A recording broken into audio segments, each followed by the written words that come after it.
다윗과 요나단과 다윗, 오늘 다윗에 대해서 함께 이야기를 나누고자 합니다. 다윗의 뜻은 사랑스러운 자, 그런 뜻입니다. 우리 모든 의미에서 하나님의 사랑스러운 자, 그러면 우리가 다윗 같은 품성을 가져야 됨을 얘기해주고, 베들레헴이 고향이었고요, 또 그는 이새의 8번째 아들이었고 그는 목동이었습니다. 하나님이 사울을 선택해서 왕으로 삼으셨어요. 근데 그 왕권이 자기 일대에 끝나고 말아요. 이유는 불순종이 여러분 이유였습니다. 불순종함으로 버림을 받고 그 자리를 다른 사람, 이새의 아들 다윗에게 왕권이 넘어가는 모습을 보게 됩니다.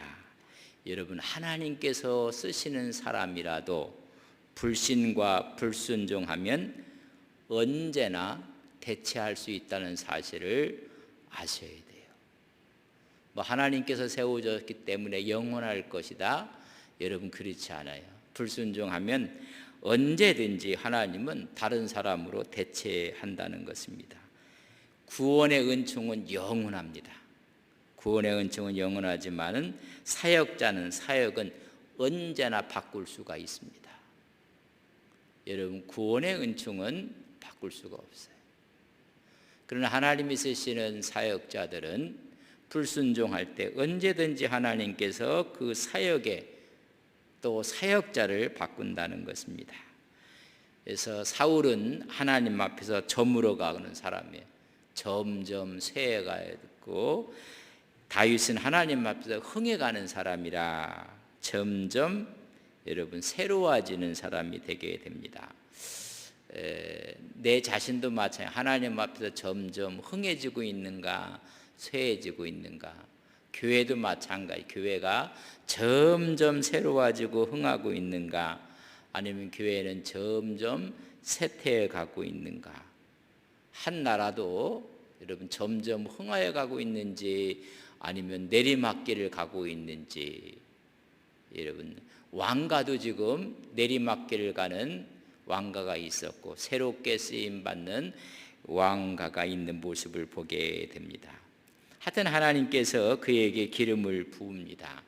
그래서 기름을 붓게 되었을 때 오늘 16장 12절 오늘 읽었던 본문 가운데, 이에 사람을 보내 그를 데려오매 그의 빛이 붉고 눈이 빼어나고 얼굴이 아름답더라.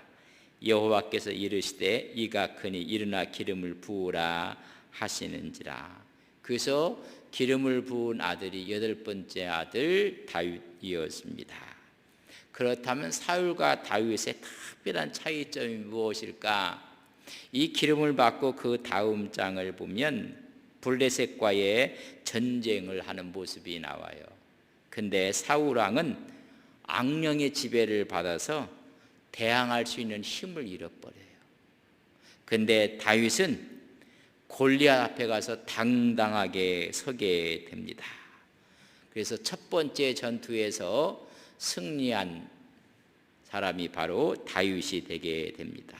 그래서 하나님의 영광을 나타내요. 다시 말하면 사울은 백성들이 세워달라고 왕을 구했어요. 그러니까 백성들에 의해서 여러분 세워진 왕이 사울 왕입니다. 그래서 백성들이 스스로 원했기 때문에 세운 왕이었습니다. 그래서 늘 사람을 붙잡고 있는 왕의 모습이에요. 관심이 사람이에요. 사람에 의해서 여러분 하나님이 그럼 세워라, 그래서 세운 사람이 사울인데 늘 그의 의식은 사람을 의식해요.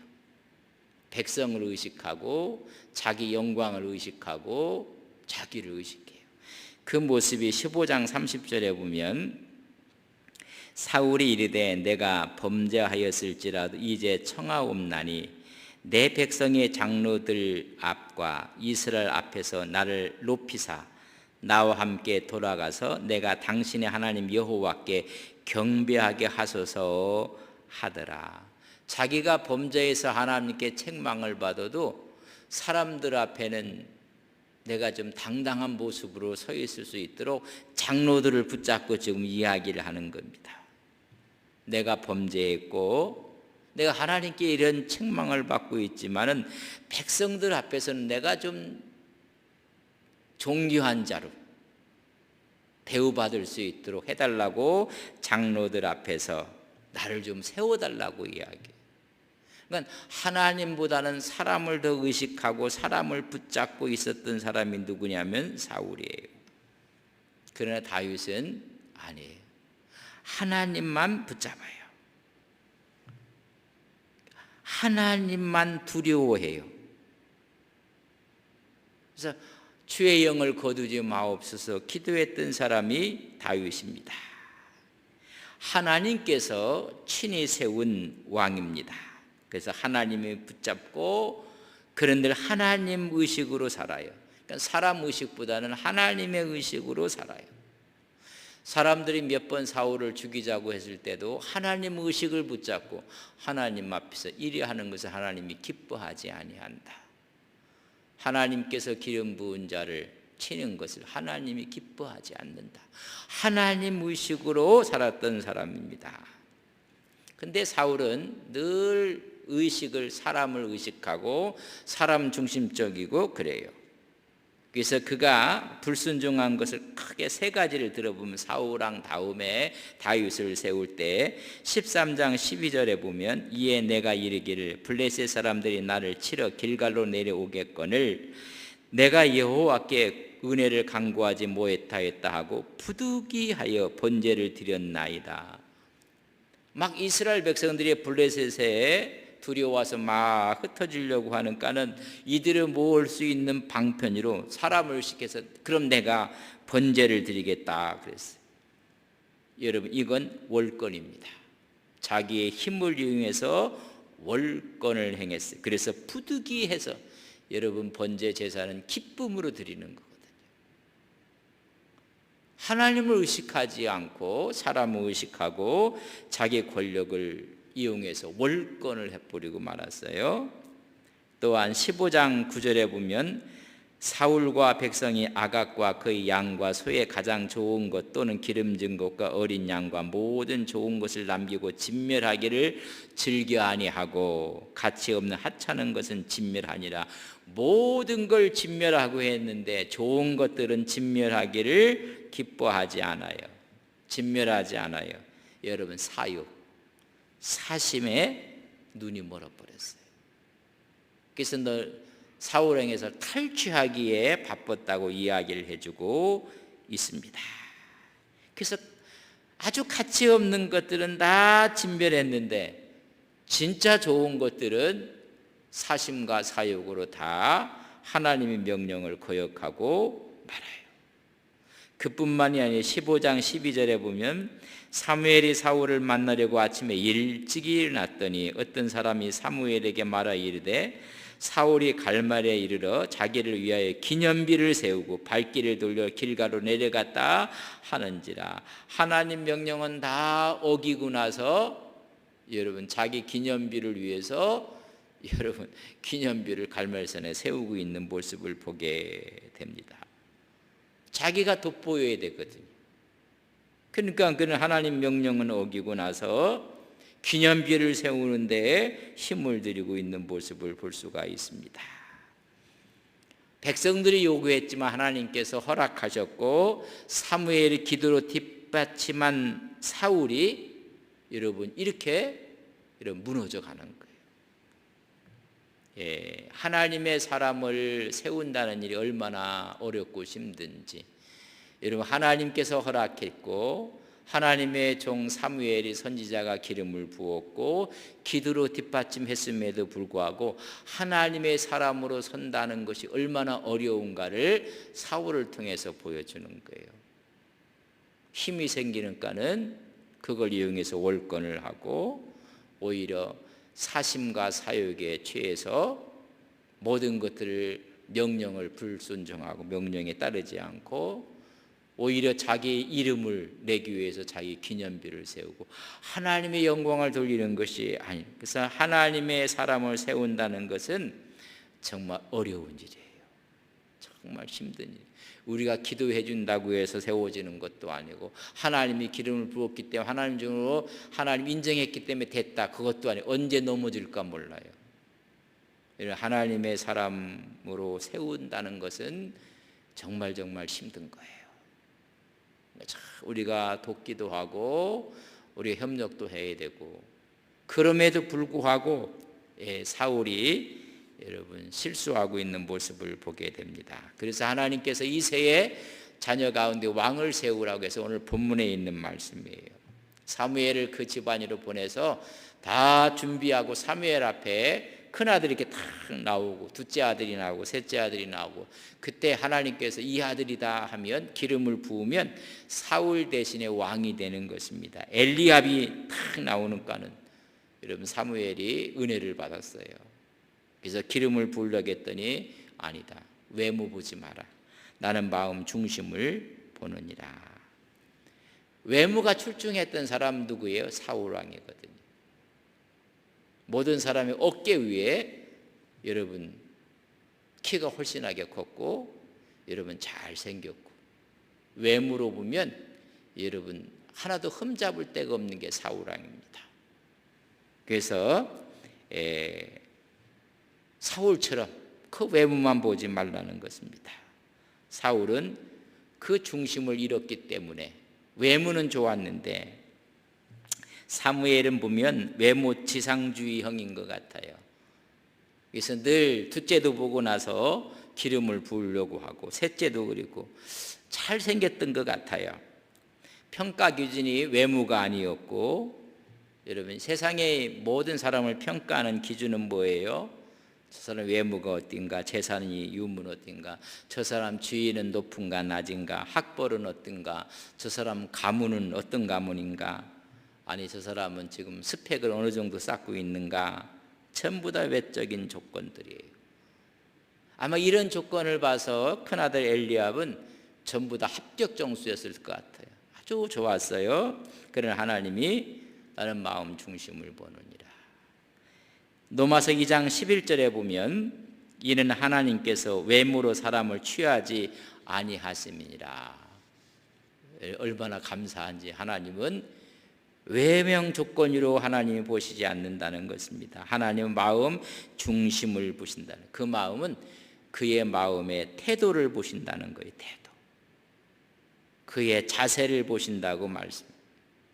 그 태도를, 애티튜드를 보고 나서 하나님께서 여러분 세우는 것입니다. 사도행전 13장 22절에 보면 이 사건을 이렇게 기록했습니다. 패하시고, 누구를 패하여? 사울을 패하시고 다윗을 왕으로 세우시고 증언하여 이르시되 내가 이새의 아들 다윗을 만나니 내 마음에 맞는 사람이라, 내 뜻을 다 이루리라 하시더니, 하나님이 내 마음에 맞는 사람이라. 헐질하게 키가 뜨었던 엘리압을 보고 나서는 내 마음에 맞는다는 이야기를 안 했어요. 근데 다윗을 보고 나서는 내 마음에 맞는 사람이라. 이 다윗은 사울처럼 1등급의 외적인 조건을 갖춘, 완벽한 외모를 갖춘 사람은 아니었습니다. 형제들 중에 가장 못난 아들이었을 것 같아요. 그러니까는 선지자가 와갖고 이 중에 왕을 세울 왕제가 있는데, 그 자리에 아버지가 너는 여기 오지 마라, 형님들이 다 왔으니까 너는 저 들에 가서 형님 대신 그냥 양이나 지키고 있으라. 이러는 사람이 없었겠습니까? 아버지 관심 밖에 있었던 아들이에요. 그러니까 형제들 중에 뭘 봐도, 외모를 봐도 그렇고 경험을 봐도 그렇고 다 좀 미달되는 것 같아요. 어떤 분은 하나님 앞에 서면 다 미달된다고 생각하시는 분들, 여러분 힘을 얻으셔야 됩니다. 여러분 그게 우리의 위로가 되는 거죠. 하나님께서 그래서 이 아들이 다냐 불러오라고 해서 불러온 아들이 여러분 다윗이었습니다. 가장 낮은 자리에 있었고, 가장 어찌 보면 형님들과 함께 있던 그 자리에서 소외된 자였었고 양떼를 지켜야 됐고 그는 그래서 무명의 목동이었고 내세울 것이 없고 아무것도 없어요. 그러나 그의 마음속에 불타고 있는 마음을 목자의 심정은 불타고 있었던 사람이 여러분 다윗이었어요. 곰과 싸웠다고 하고 맹수와 싸웠다고 하고 양을 물고 갈 때 가서 곰을 쳐서 빼앗았다고 하고 생명을 걸었던 사람이 누구냐면 여러분 다윗이에요. 그래서 우리는 하나님 앞에 외적인 걸 자랑하면 안 돼요. 그래서 고린도전서 1장 28절에 보면 하나님께서 세상에 천한 것들과 멸시받는 것들과 없는 것들을 택하사 있는 것들을 폐하려 하시나니 29절 이는 아무 육체도 하나님 앞에서 자랑하지 못하게 하려 하심이라. 여러분 하나님 앞에서 어느 것도 자랑할 수가 없어요. 하나님은 세상에 천한 것들 멸시받는 것들 없는 것들을 택하사 있다고 생각하는 사람들을 무력화시키고 그래서 어떤 것도 하나님 앞에 자랑할 수 없다고 말씀을 해주고 있습니다. 여러분 뭘 하나님 앞에 내놓을 것 없다고요? 하나님 제 마음을 드립니다. 하나님 그걸 가장 크게 보신다는 거 아십니까? 어떤 분은 가면 제가 뭐 교회에서 자꾸만 자기 스스로를 이렇게 작게 보는 여러분 아니에요. 다윗은 한없이 본인도 작게 봤지만은 아버지도 그를 작게 봤어요. 아니 형제들도 그를 아주 작게 봤어요. 그러나 하나님은 그의 마음을 크게 보신 것입니다. 근데 우리가 천부의 의지 없어 손들고 주님께 나올 때 우리 하나님은 우리를 가장 크게 보신다는 걸 아십니까? 여러분, 하여튼 이 다윗을 불러다 기름을 부었어요. 여러분 기름 부음의 의미가 무엇인지 아십니까? 오늘날 우리가 부활주일날 세례식을 한다고 했어요. 여러분 그 세례식이 어떻게 보면 성령의 기름 부음이에요. 사실 우리가 하나님 앞에 어떤 직을 맡을 때 그에게는 왕으로 선지자로 제사장으로 여러분 이렇게 하나님의 뜻을 위해서 기름 부음의 의미 오늘 우리가 세례의 의미 이런 의미들은 첫째가 구별된다는 의미입니다. 구별에 대한 이야기예요.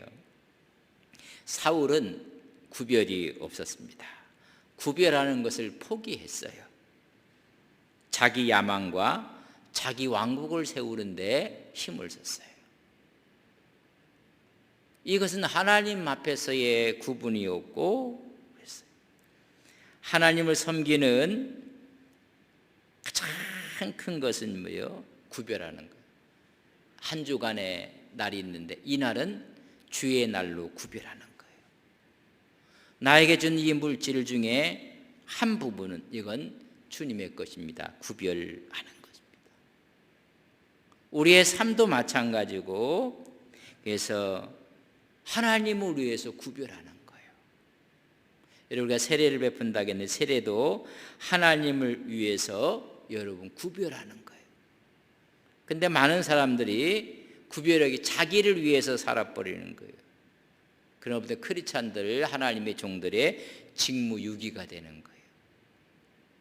두 번째 의미가 있는 것은 하나님을 섬겨야 될 약속과 임무가 있는 것입니다.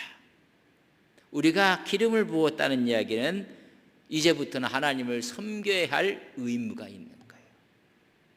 그 의무를 지켜나가는 그때 하나님이 힘을 주시는 거예요. 세 번째는 하나님의 구원의 능력을 나타내야 하는 것입니다. 하나님의 영광을 나타내는 것입니다. 항상 구원의 메시지가 전달되어야 되고 하나님의 능력을 선포하고 하나님의 손이 함께 하심을 말해야 됩니다.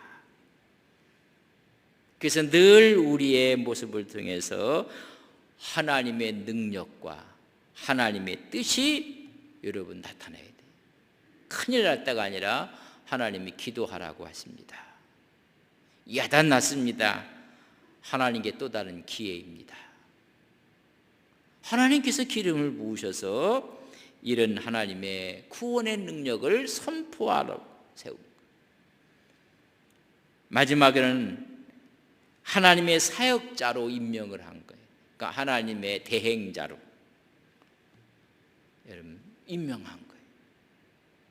The agent of God, 하나님의 대행자로 하나님께서 세우신 거예요.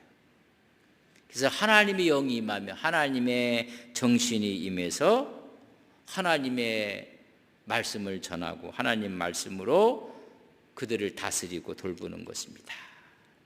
그래서 하나님의 기준은 우리 기준하고 달라요. 세상은 혈연을 이야기하고 학벌을 이야기하고 지연을 이야기하고 그 사람의 경제력은 어떤가, 그 사람이 무슨 자격증은 얼마나 많은가. 아니에요.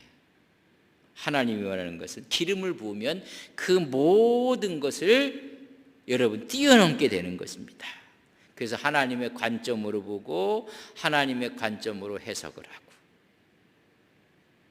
여러분 하나님의 관점으로 보면 하나님께서 버릴 사람이 하나도 없어요. 하나님의 관점으로 바라보는 것입니다. 그래서 하나님은 우리 마음의 중심을 보신다는 것을 아셔야 돼요. 하찮고 어찌 보면 작게 보이고, 그렇지만 그런 일에 최선을 다하고 하나님께 헌신할 때 하나님은 그 사람을 찾아서 거기에 기름을 부으시는 것입니다.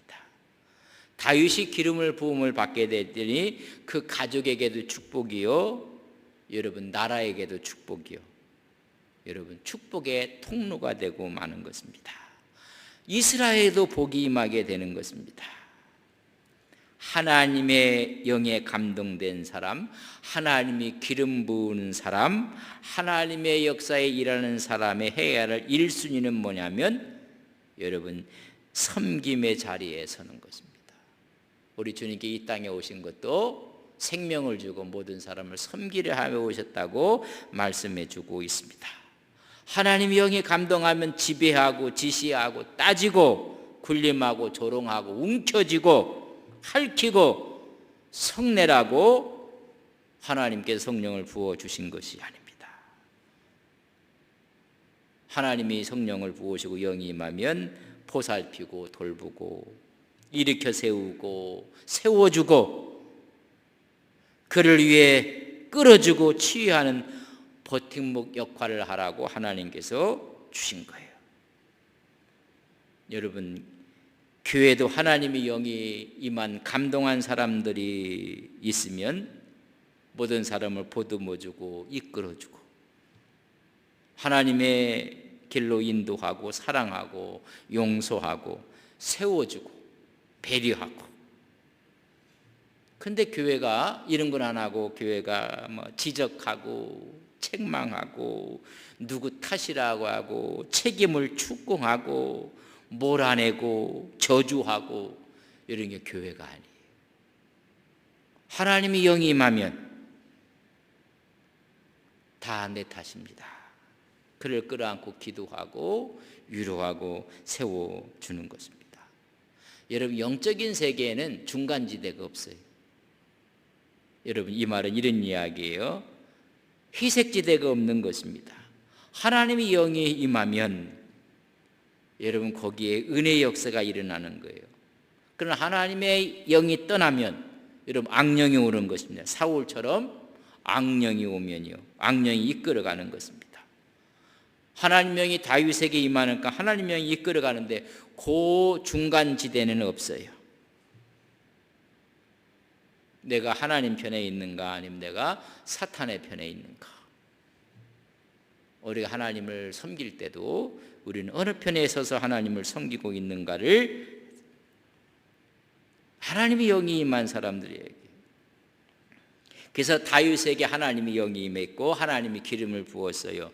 그때 첫 번째 한 것이 뭡니까? 악령에 시달리고 있는 사울을 섬기는 훈련을 시킨 거예요.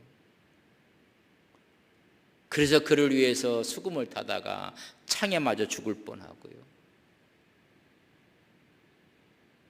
그를 섬기는 일을 어찌 보면 쫓겨다니면서도 대항하지 아니하고, 죽인다는 사실을 알매도 불구하고 오히려 그를 축복하고, 그를 죽일 수 있는 기회가 있음에도 불구하고 그를 섬기는, 이런 가장 성령이 임하고 기름을 부은 사람에게 필요한 훈련이 있다면 이런 훈련이에요. 잘 섬기는 훈련. 그래서 선거 있을 때마다 잘 섬긴다고 하지 않습니까? 뭐 국민의 종이 되겠습니다. 국민의 뜻을 받들겠습니다. 국민에게 잘 섬기는. 되고 나서는 언제 그랬나, 이렇게 하면 안 돼. 이 성품이 형성이 안 되면 여러분 4년 후 5년 후에 존경 못 받아요. 어떻게 하면 섬긴, 바보처럼 섬기고, 어떻게 하면 줏대도 없는 것 같고, 전체를 위해서. 여러분, 그래서 교회 리더십은 서번트 리더십이라고 해요. 종의 리더십. 이런 그걸 처음 훈련받게 하는 거예요. 그가 골리앗을 죽이고 나서도 오히려 그에게 돌아온 것은 죽음의 자리로 내몰아요. 그럼에도 불구하고 섬겨요. 섬기는 훈련을 성품 훈련. 그래서 요새 뭐 성품 학교 뭐 이런 이야기를 해요. 이 훈련을 통과하는 것입니다. 나를 힘들게 한 사람, 나를 헷갈리게 한 사람, 이런 사람을 잘 섬기는 훈련을 받아야 돼요. 우리는 이런 사람들이 있으면 다 리스트를 정해갖고 손 보려고 해요. 지도자 자질이 없는 겁니다. 다 나를 힘들게 했던 사람들, 여러분 살아가면서 왜 없겠습니까? 나로 하여금 헷갈리게 하고 어렵게 하고 힘들게 하고, 그런 사람을 잘 섬기는 훈련을 하는 것입니다. 이런 훈련을 통해서 하나님이 쓰신 사람이 누구냐면 다윗이에요. 그럼 마지막에 하나님 성전을 지으려고 했을 때도 하나님이 하지 말라게, 예. 그리고 모든 걸 다 준비해 놓고 자기 아들에게 다 넘겨줘요.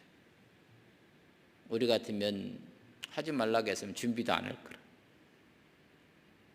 이게 이런 훈련을 통해서 하나님이, 블레셋과의 전투에서 골리앗이 넘어져요. 가장 좀 부각되는 것이 골리앗 장군을 넘어뜨리는 훈련인데, 그때 그 전쟁을 가만히 보면 싸우는 이유가 있어요. 싸우는 이유를 17장 46절에 보면, 오늘 여호와께서 너를 내 손에 넘기시리니 내가 너를 쳐서 내 목을 베고 블레셋 군대의 시체를 오늘 공중에 세워 땅에 들짐승에 주어 온 땅으로 이스라엘에 하나님이 계신 줄 알게 하겠다. 싸우는 이는 하나님이 있는 줄 증거하기 위해서 싸우는 거예요. 이러면 하나님을 증거하기 위해서 하나님이 계신 줄, 저 블레셋으로 하여금, 골리앗으로 하여금 하나님이 계신 것을 알게 하기 위해 싸운다고 했습니다. 여러분, 태도와 중심을 한번, 왜 하나님께서 아버지 관심 밖에 있는 아들을 데려오라고 해서 그를 기름 부었는가? 나는 외모를 보지 않고 그의 마음 중심을 본 그 중심이 뭐냐면, 이 싸움의 이유도 나는 하나님이 살아계심을 증거하기 위해서 싸우겠다. 내가 힘이 있음을 보여주기 위해 싸우는 것이 아니라 하나님은 살아계시다는 것입니다. 그리고 문제를 보는 관점이 틀려요. 47절에 보면 또 여호와의 구원하심이 칼과 창에 있지 아니함을 이 무리에게 알게 하리라. 전쟁은 여호와께 속한 것인즉 그가 너희를 우리 수는, 이 전쟁은 칼과 창에 있지 않다.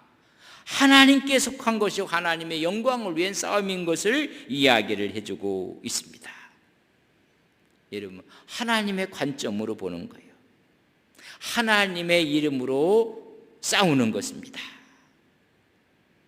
47절에 보면, 45절에 보면 다윗이 블레셋 사람에게 이르되 너는 칼과 창과 단창으로 내게 나아오거니와 나는 만군의 여호와 이름 곧 내게 모욕하는 이스라엘 군대의 하나님의 이름으로 내가 나아간다. 무기는 칼과 창이 아니다. 우리의 영원한 무기는 하나님의 이름인 것을 너희로 하여금 알겠다. 그 하나님께서 그 정심을 보셨다는 이야기가 바로 이렇게 여러분 증명을 해주고 있는 거예요. 그 태도가 어떤 믿음으로 이기는 싸움을 하겠다고 나가는 것입니다. 두 나라의 싸움이에요. 아니 더 적게 두 사람의 싸움이에요. 다윗과 골리앗의 싸움이에요. 아니 이것은 이스라엘과 블레셋의 싸움이에요. 아니 이것은 하나님과 악한 영의 싸움이에요. 하나님 나라와 악한 나라의 싸움이에요. 그때 싸움에 우리는 이런 다윗의 중심과 태도를 가져야 됩니다. 이것은 하나님께 속한 것이고 하나님을 증거하기 위한 것은 하나님의 이름으로 나간다고 이야기를 하는 거예요. 두 사람의 싸움이 여러분 두 사람의 싸움이 아니에요. 한 나라를 대표한 사람이 이스라엘을 대표해서 다윗이 나간 거예요. 여러분 블레셋을 대표해서 골리앗이 나왔어요. 여러분 더 나가서 하나님과 악한 영과의 싸움. 여러분 다윗은 하나님을 위해서 싸우는 것, 하나님의 대행자가 되는 것을. 골리앗은 하나님의 적이에요. 어떻게 보면 사탄을 위해 싸우는 사탄의 대리자예요. 이 싸움에서 다윗이 승리합니다. 승리하는 이유 중에 또 하나를 보면 다윗은 골리앗에게 집중 안 해요. 골리앗이 크다, 갖고 있는 무기가 대단하다, 그거 안 봤어요. 이 싸움에서 다윗은 하나님께 집중해요. 하나님을 바라봐요. 하나님을 바라보니까는 골리앗도 별거 아닌 거예요. 만약에 다윗이 골리앗이 갖고 있는 창을 보고 칼을 보고 갑옷을 보고 그의 키를 보았다면 다윗은 주눅이 들었을 거예요. 나는 만군의 여호와 하나님의 이름으로 하나님께 집중하니 여러분 골리앗이 적어져 보이는 것입니다. 문제가 있으면 여러분 하나님께 집중하십시오. 개인의 문제, 또 관계의 문제, 경제적인 문제, 이런 얼마나 큽니까? 거기 바라보면 우리는 늘 실망하고 좌절해요. 이런 하나님을 보는 거예요. 하나님. 오늘 하나님이 살아 역사하시는 하나님을 보는 거예요. 다윗은 전쟁의 문외 아니에요. 그런 짐승하고 싸운 경험은 있지만은 장수하고 싸운 경험도 없어요. 그래서 하나님께만 집중하고 하나님의 능력을 덧입고자 원하는 것입니다. 하나님의 이름 때문에, 하나님의 영광 때문에 싸우는 것입니다. 여호와 이름을 모독하고 하나님 백성을 부끄럽게 하는 이 골리앗에 대해서 하나님을 보고 하나님께 집중하고 하나님께 여러분 바라보는 거예요. 그러면 세상의 모든 것들이요 여러분 우스워져요. 그런 믿음을 갖고 여러분 능히 싸워 승리하는 우리의 믿음 신앙이 되시기를 주님의 이름으로 간절히 바랍니다. 그래서 바울은 에베소서 6장 12절에 보면 우리의 싸움은 혈과 육을 상대하는 것이 아니요 통치자들과 권세자들과 이 어둠의 세상 주권자들과 하늘에 있는 악한 영들을 상대하는 것이냐. 이 악한 영들을 우리 주님께서 이미 그의 머리를 깨트려 버리고 말았어요. 주님께 집중하면 이미 우리는 승리하는 것입니다. 여러분 다윗은 하나님께 집중하니 골리앗도 작게 보였어요. 골리앗이 두려운 존재가 아니었습니다. 우리가 하나님께 집중하면 오미크론도 별거 아니에요. 여러분 이 세상의 어려움도 아픔도 주님께 집중하니 영원한 천국이 있는 것이고 하나님의 은혜의 나라가 있는 것입니다. 그래서 우리는 하나님이 행하시는 것을 보는 거예요. 그 뒤를 따라가는 우리의 신앙과 우리의 믿음이 오늘도 하나님의 은혜 가운데 승리해 나가시는 우리 온 성도님들이 되시기를 주님의 이름으로 간절히 축복합니다. 좋으신